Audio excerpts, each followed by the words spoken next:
It always starts with a memory you wish wasn't yours. Mine begins in the corner of the cafeteria, third table from the back, near the window that never quite closed. I was 15. My tray was a cheap rectangle of beige plastic, and all I had on it was a carton of milk and a bruised apple. Not because I liked apples. I just didn't want to look more pathetic than I already did. Back then, I was the fat girl, though no one ever said it out loud. They didn't have to. The giggles when I passed, the stares when I dared wear anything tighter than a hoodie, the pointed glances at my stomach if I reached for a second helping in the lunch line. They did the talking. I didn't have friends. I had routines. Sit quietly. Don't raise your hand. Don't wear makeup. It only makes them laugh harder. Leave class 2 minutes early to avoid hallway humiliation. Try to disappear. And then there was her, Samantha Holloway, blonde, smiling, flawless. She was everything I wasn't. Loud, confident, liked. She walked through the halls like she owned them. And in many ways, she did. Even teachers looked at her with indulgent amusement when she whispered during lectures or showed up late with a fake yawn and a Starbucks cup. The day she sat next to me at lunch, I thought it was a mistake. I didn't say anything, just looked up, wide-eyed, like a deer frozen in headlights. "Hey," she said casually, flipping her shiny curls over one shoulder. "Is this seat taken?" My heart nearly stopped. I shook my head. "Cool." She sat down and pulled out a protein bar. "I saw your sketch in art class. You're really good." No one had ever complimented me at school. Ever. It felt like suddenly being cast in a play I hadn't auditioned for. From that day on, Samantha started saying hi in the halls. She'd wave, ask me questions about my drawings, laugh at my awkward jokes. I began to think, maybe this was what friendship looked like. Maybe my life was finally turning around. I started dressing better, or trying to. I asked my mom to take me shopping at a thrift store, bought 2 shirts that didn't drown me in fabric. Samantha told me they looked so indie chic. I believed her. I wanted to believe her. I even started putting on a little makeup. Samantha offered to teach me. One afternoon after school, she invited me to her house. Her room was a sea of pinks and whites and string lights. It smelled like vanilla and wealth. "I'm gonna make you glow up, girl," she said, pulling out her makeup bag. "You've got potential." I smiled. For once, I felt seen, but potential, it turns out, was just another punchline. The truth unraveled slowly, like a bad dream that gets worse the longer it goes. It started with the hallway glances, not from her, but from her friends, whispering, watching me. One day, I walked into class and saw my name scrawled in lipstick on the mirror in the girls' bathroom. Desperate much? Another time, I found my sketchbook, the one Samantha said she loved, torn in half and stuffed in my locker with a sticky note. "No one cares about your ugly doodles." But it wasn't until I overheard them laughing in the locker room that I understood. "She actually thought we were friends," Samantha snorted. "Did you see her outfit today? Like Goodwill Barbie threw up on her." I didn't move. I just stood there, heart pounding, mouth dry, the gym locker cool against my back. Another girl added, "You still pretending to be nice to her?" "Obviously. I'm not a monster," Samantha said with mock innocence. "Plus, it was for a dare. Liz dared me to be her bestie for a month. $10 says she starts crying if I stop replying to her texts." They all laughed. Loud, unfiltered, cruel. Something inside me shattered that day, not just from the betrayal, but from how effortlessly they turned my loneliness into a joke. I wasn't a person to them. I was an experiment, a game, a charity case. At home, things were worse. My dad was drinking again. My mom was always at work. I'd lie on my bed with the lights off, pretending to sleep so I wouldn't have to answer questions. I couldn't eat, couldn't focus. I started skipping meals, telling people I wasn't hungry. Sometimes I wasn't. Sometimes I just wanted to disappear from my own skin. At school, Samantha ignored me now. The charade was over, but the damage lingered. People I didn't know would snicker when I walked by. I started getting anonymous messages on Instagram. "Try a treadmill. Still alive? Can't believe you actually thought you were pretty." I stopped talking in class. My grades slipped. I fainted in gym from hunger and anxiety. They took pictures. Of course they did. Someone even turned it into a meme. When you run out of attention and calories. The school counselor called me in once. I lied, said everything was fine. I didn't know how to explain that the people who smiled at me yesterday were now dissecting me like a frog in biology. My existence became a ghost story, whispered about, pitied, forgotten. One afternoon, I sat at my desk, staring at an art assignment I couldn't finish. My hands wouldn't stop shaking. I'd just received another DM, a screenshot of one of my old messages to Samantha. "Hey, just checking in. Haven't heard from you in a while. Did I do something wrong?" Below it, a caption, LMAO. "She's so needy." My vision blurred. My chest tightened. I slammed the laptop shut and curled into a ball. That was the moment I decided I wouldn't let her win. It took years. Years of therapy. Years of silent rebuilding. Years of saying, "I'm fine," when I wasn't. Until eventually, I was. Not perfect. Not glowing. But healing. I went to culinary school. I worked 2 jobs. I learned how to breathe again. The girl Samantha broke, she didn't survive. She evolved. And she was just getting started. While Samantha's influencer career crashed and burned under the weight of algorithms and scandals, I had built something solid. A luxury private chef brand known among A-listers and old money circles. Clients flew me across oceans for plated memories. I had my name on menus at yachts, weddings, and presidential retreats. Every spoonful whispered, "You made it out." So when I saw her name pop up in a viral TikTok, bloated mascara, hair limp, voice cracking through a teary life update, I paused the video. She was asking for job leads, a fresh start, anything. I stared at her through the screen. 8 years ago, I would have given anything for this. Her, crying to a faceless audience, stripped of her shine. But now, I didn't feel smug. I felt something else. I found her email address through a mutual contact and sent a message. Short, professional, no hard feelings. Just this. "I'm expanding my brand. I need a social media manager. $95,000 salary. Full benefits. Interested?" She replied in under an hour. Yes. Before the offer, high school was a long time ago. But some memories calcify in the bones. I wasn't invisible in school. I was worse. I was visible enough to be a target. It started small. Samantha would tilt her head and say things like, "Oh my God, you'd be so pretty if you smiled more." Or, "Where did you get that dress? From a time machine?" At first, I laughed along, thought maybe she liked me. Maybe this was how friendship worked. I didn't understand cruelty disguised as charm yet. Then came the locker notes. Anonymous, but obvious. "She smells like soup. Chef Ratatouille called. He wants his rat back." And the worst, senior year, my chance to shine. I entered the state cooking competition. Samantha offered to help help promote it. Made flyers, got people to show up. She also told them I'd be giving away samples of aphrodisiac truffle pasta. Except, what she didn't tell me was she passed around boxes of laxatives to the crowd, calling it a gastronomic experience. The humiliation when the judges found out, the laughter, I dropped out. Never cooked at school again. I promised myself, if I ever get out of here, I'll build something so big, she'll choke on it. Our first meeting, again, when she walked into my office, she didn't look like Samantha from high school. She looked tired, faded. She wore black trousers and a neutral blouse. Influencer chic, toned down. Her confidence looked glued on. Wow, she said, scanning the glass walls. The minimalist decor, the framed magazine covers.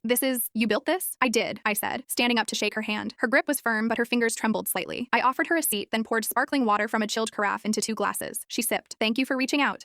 Honestly, I was surprised. Why? I asked, leaning back. You know social media. I need someone who understands branding and engagement. Sure, but she hesitated. I wasn't always the nicest person. To you, I smiled. High school was high school. We've both grown up. She exhaled like she'd been holding her breath for years. Let's talk strategy, I said. The shift in power Samantha took the job. Her first week was all learning. Tone guides, scheduling tools, brand partnerships. She was efficient, professional. I watched her closely. Not because I didn't trust her, not at first, but because I was waiting to see who she really was beneath the facade. The first time she made me laugh, like really laugh, was over a botched client request. A celebrity wanted a 0-calorie cake. Samantha rolled her eyes and said, what do they want? Frosted air? It was the kind of thing I would have said. At night, I'd catch myself wondering, could we be friends now? Then I'd remember. The note, the pasta, the humiliation. No, not yet. Old habits, new wrinkles. One morning, she scheduled a reel without approval. It featured me, close-ups of my hands cooking, paired with music I hated. It wasn't bad, but it wasn't us. Samantha, I said, calling her into my office. This isn't our aesthetic. She looked confused. It's trending. Your page is gaining traction. I don't care about trends. I care about control. She blinked, then nodded. Understood. She walked out with quiet obedience, but I saw the flicker in her eyes, and suddenly, I was 17 again, watching her whisper behind lockers, deciding which girl to exile next. Maybe she hadn't changed, or maybe I hadn't. An honest moment one night, I worked late. Samantha was still at her desk. I heard soft sobs. I found her in the break room, curled over a cup of cold chamomile. I'm sorry, she said when she saw me. For what? Everything. For being cruel. I don't even remember why I did half of it. I was angry at things that had nothing to do with you. I leaned against the wall. You ruined things for me. I know. A long silence. I hated you, I admitted. I hated myself, she whispered. Another silence. But this one didn't feel sharp. It felt like a window cracking open. The journal it happened the following week. I left my office door ajar. She must have seen it. She found my old journal, the one with handwritten entries from college and beyond. Letters I never sent, memories I couldn't burn, and pages about her. I found her reading it, her face pale, mouth open. I'm sorry, she stammered. I didn't mean to snoop.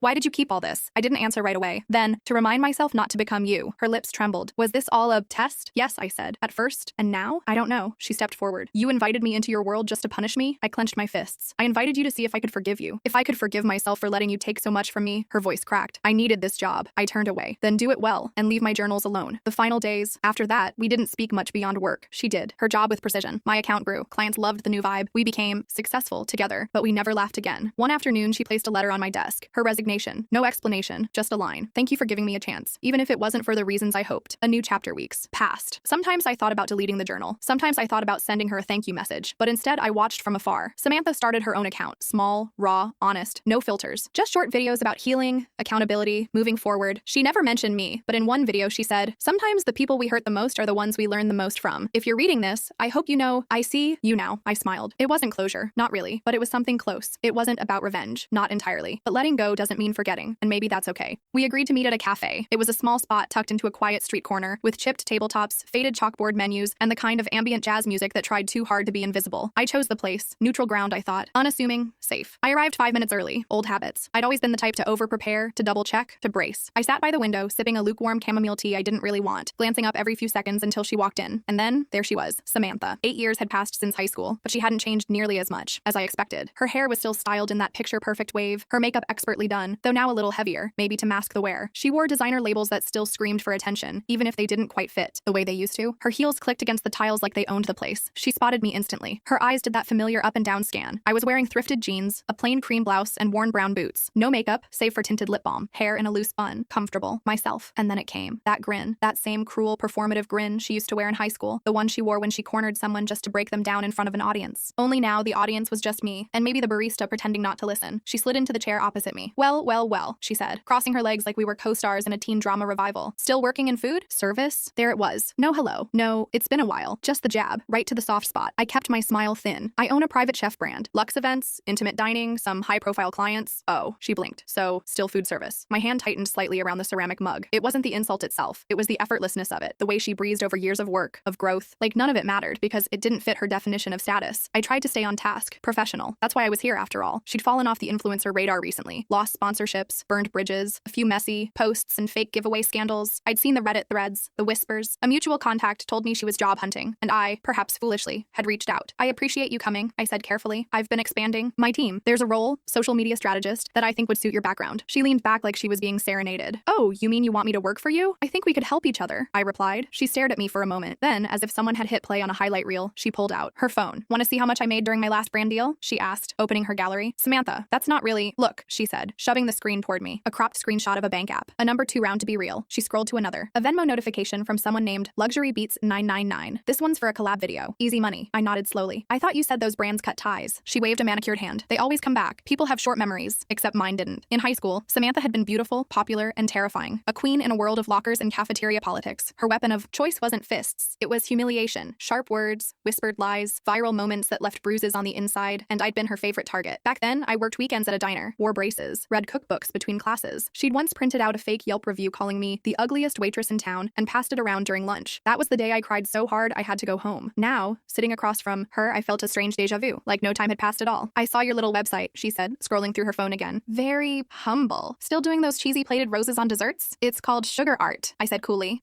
She tilted her head. And what's your following these days? A few hundred foodies and one obsessed ex? I don't measure success in likes. That's adorable. Her words stung, but not for the reasons she probably thought. What hit me was how little she had evolved, how much she clung to old games, old rules, like they still worked in the real world. She was flaunting a life that didn't exist anymore. Fabricated messages, expired relevance, and then, as if on cue, she leaned in and asked, be honest, you're still a virgin, aren't you? I blinked. What? You always were such a prude. You used to get red just saying the word condom? I stared at her. Not because the insult was clever, but because it was so sadly familiar, like she had frozen herself in time, in this loop of control and cruelty, unable to move on. Samantha, I said gently, why are you like this? That caught her off guard. Her grin faltered. Excuse me? I offered you a job, a second chance, and here you are trying to tear me down like we're still 17. She scoffed. You think this is tearing you down? Please, I'm just being real. No, you're performing. Still trying to be the villain in someone else's story? She rolled her eyes. Oh my God, you're so dramatic. I sat back, exhaling slowly. I was nervous about seeing you, I admitted, afraid maybe the past would come rushing back, that I'd forget how far I've come. And, she sneered, I haven't. There was a long pause, something unspoken hanging in the air between us. Her hand hovered over her phone, then lowered. You know what's funny? She muttered. Back then, I thought you were pathetic, but now, you're boring. I smiled. I'll take boring. It means peace. She laughed bitterly. God, you really think you've won, don't you? I'm not competing, but that was the thing, wasn't it? For her, everything was a scoreboard, a power dynamic, and the fact that I didn't play anymore, that was what upset her the most. She stood abruptly. Thanks for the tea, she said, not meaning it, and the charity offer. But I don't take pity jobs. I didn't offer it out of pity, I said softly. I thought maybe we both grew up. She paused at that. For the first time, I saw something flicker in her eyes. Not anger, not arrogance, just tiredness. She didn't reply. Just walked out, heels clicking, disappearing into the late afternoon sun. I sat there for a while, finishing my tea. It was cold now, but oddly comforting. That night, I deleted her number. I didn't regret reaching out. Sometimes you need to reopen old wounds to see if they've truly healed, and I realized something. She hadn't broken me then, and she sure as hell wasn't going to now. She leaned back in her chair, swirling the remains of her iced coffee, nails clinking against the glass. So, she said, stretching the word like taffy, you said you were doing something in food? Still waitressing or something? There was a faint flicker of malice in her eyes, masked behind a smile that didn't reach her cheeks. It was the same smile she wore back in high school, the one that came right before she said something cruel, just quiet enough that teachers wouldn't hear but loud enough to leave a scar. I smiled politely, choosing peace as I always had. No, I'm a private chef. Oh, her eyebrow lifted. Like for a restaurant or a catering company? Not exactly, I replied. I could feel the moment tightening, pulling taut like a bowstring. I run my own business, she scoffed, laughing a little too loudly. That's cute. So you're like, what? On Instagram making those meal prep reels for busy moms? I didn't answer immediately. Instead, I reached into my purse and handed her my phone. Here, you can take a look. She took it, already grinning like she was in on some joke I hadn't heard yet. I watched her thumb swipe up once, twice, then freeze. The silence fell heavy between us. Her mouth twitched, not into a smirk, but into confusion. Her brows pulled together, eyes narrowing as she scrolled again and again. Her painted nails paused over a photo of a long marble table dressed in gold-trimmed china and hand-calligraphed name cards. The caption read, Dinner for 14 St. Bart's. Mediterranean fusion, caviar and gold leaf, private jet on standby. Another swipe. A sleek shot of me and Chef White's, plating Wagyu tenderloin under the soft glow of chandeliers in a palace-like estate. The comments were filled with blue check marks, celebrity names she would recognize in an instant. Some of them had even followed her years ago. Another swipe. A video. I was in Dubai, overlooking the Burj Khalifa, crafting a dessert course while a string quartet played behind me. My client had flown me across the world, first class, for 3 nights of private dining in the desert. Her lips parted, but no words came. I leaned forward gently, voice low. That's my day-to-day now. I don't just cook, I design experiences, she blinked. Her fingers still clutched the phone, but her mind had gone somewhere far away. Maybe back to senior year, where she once snatched my lunch tray and dumped it on the floor in front of a cheering cafeteria, or to junior prom, where she told the photographer not to include me in the group photo because I would ruin the vibe. The power shift was quiet, but seismic. She wasn't prepared for this. She came expecting to condescend, to laugh at my thrifted blazer, to use me as a momentary ego boost in the wreckage of her life. Instead, she was staring at a curated timeline of my triumph. She handed the phone back like it had burned her. You really do all this? She asked, her voice smaller now. Yes, I said, calm. It took a while. Years of culinary school, long nights, a lot of trial and error. But eventually, I figured out what I was meant to do. She nodded slowly. Wow. Silence again, but this time, it was her silence. I watched her sit with it, sit with me. The girl she once called Grease Stain now ran a luxury brand that catered to the 1%. The same girl she wouldn't sit next to on field trips was being courted by Forbes and invited to the Met Gala after party, not as a +1, but as the talent. And Samantha? She was clinging to the remnants of an influencer career that peaked 5 years ago. She still wore fake Gucci, still paid bots to comment on her reels, still borrowed her mom's car, and filmed in front of Airbnbs pretending they were hers. Must be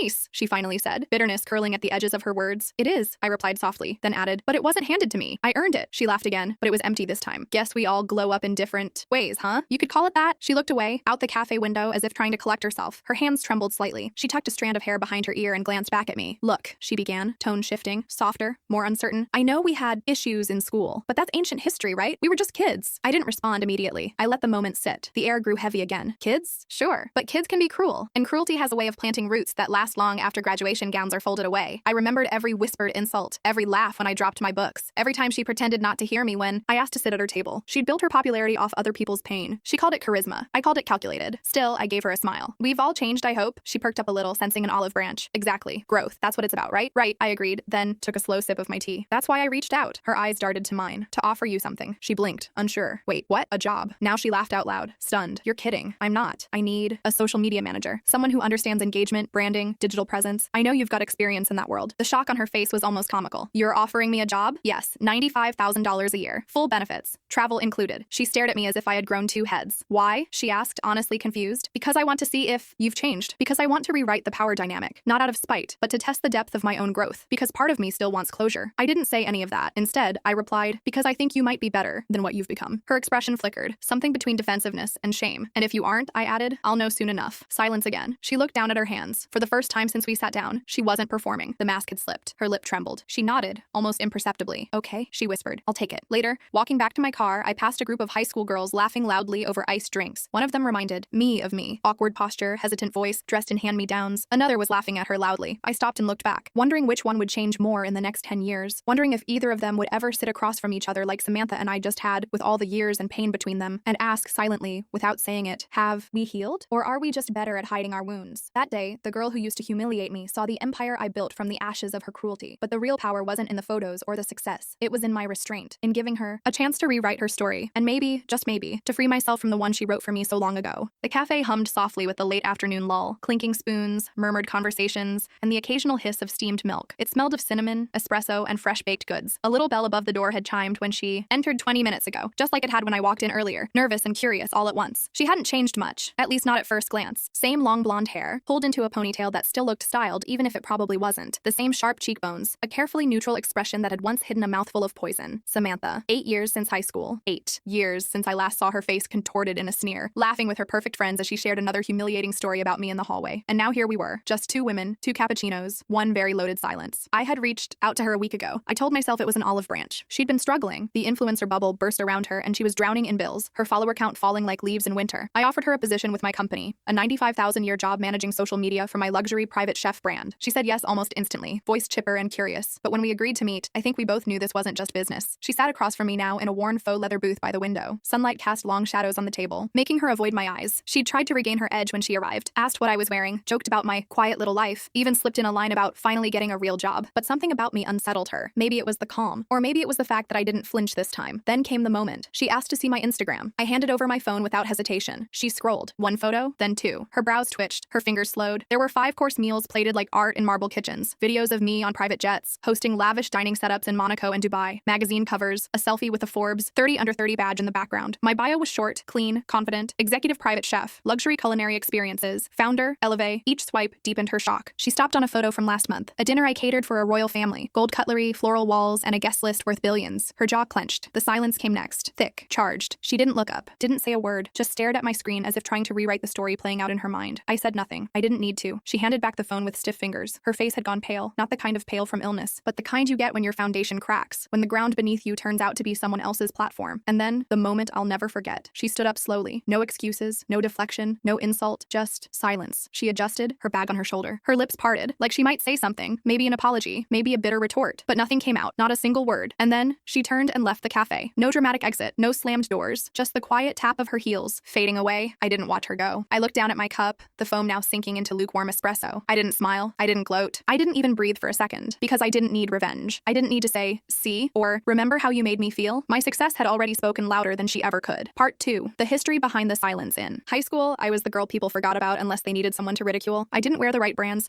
didn't have money for the formals, and I ate lunch alone more times than I cared to admit. Samantha was the queen of the lunchroom, beautiful, cruel, and always watching. She would smile in front of teachers, but I knew that smile had teeth. She'd whisper insults in passing, make jokes about my clothes, once even posted a fake screenshot of me begging someone for a date. It went around the whole school before I could even breathe, and I said nothing. I swallowed it all like bitter pills. College was my escape. I worked 3 jobs, took classes at night, and studied food like it was sacred. Not just recipes, but technique, texture, balance. I saved every penny, launched a blog, and by 25, I'd each cooked for tech CEOs and film stars. My face wasn't famous, but my food was. People called it a glow up, but it wasn't that. It was evolution, not just in looks or status, but in peace, in purpose, in self-worth, the kind you don't buy, the kind no bully can strip away. So when I saw Samantha's name pop up in the news, influencer bankruptcy filing, former star sells PR packages, I didn't laugh. I didn't feel victorious. I felt curious. What happens when the golden girl falls? When the bully learns she's not untouchable? I thought maybe we'd talk. Maybe she'd apologize. Maybe we'd find some strange reconciliation. 2 adults, now worn and wiser. Instead, I met a woman still performing until she couldn't anymore. Part 3. The aftermath of her exit. She never followed up about the job. No email, no text, just disappeared. But the silence was its own closure. I didn't need the last word. Her quiet retreat was louder than any scream, and oddly, I didn't feel triumphant. I just felt done. That chapter closed. No slam, no scorched earth. Just turn the page. Because the truth is, I didn't build all this to show her I could. I built it because I had to survive, to prove to myself that I was more than what she made me feel. Still, in that cafe, for the first time in years, I saw the balance tip, not through shouting or vengeance, but through silence. Because sometimes the most powerful sound is none at all. Part 4. Why the silence mattered. Words had always been her weapon. Twisted compliments, cruel nicknames, gossip, wrapped in laughter. She'd always known how to hurt me with what she said, and what she made others say. But today, she had no weapon, no witty comeback, no condescending jab, just silence. Because nothing she could say would make her feel big again. I didn't take her power. She gave it up right there at the table when she saw who I'd become. Not the girl she teased, not the poor, quiet, awkward kid, but a woman who no longer needed her approval or her apology. That's why I didn't follow her, didn't explain, didn't twist the knife, because I didn't need to. Final reflection, a new chapter. Sometimes, I still think about that moment, not with anger, but with curiosity. What did she feel as she walked away? Embarrassment, shame, jealousy, or maybe something deeper? The terrifying realization that you've spent years building a persona and it no longer works. That the person you hurt most now doesn't even need to fight back. Maybe that's the true cost of cruelty. Not the karma that hits you like lightning, but the slow burn of irrelevance. The quiet reckoning when the person you tried to bury grows into something you can't even recognize. She said nothing, and for the first time in years, so did I. But between us, 1,000 truths had already been spoken in silence.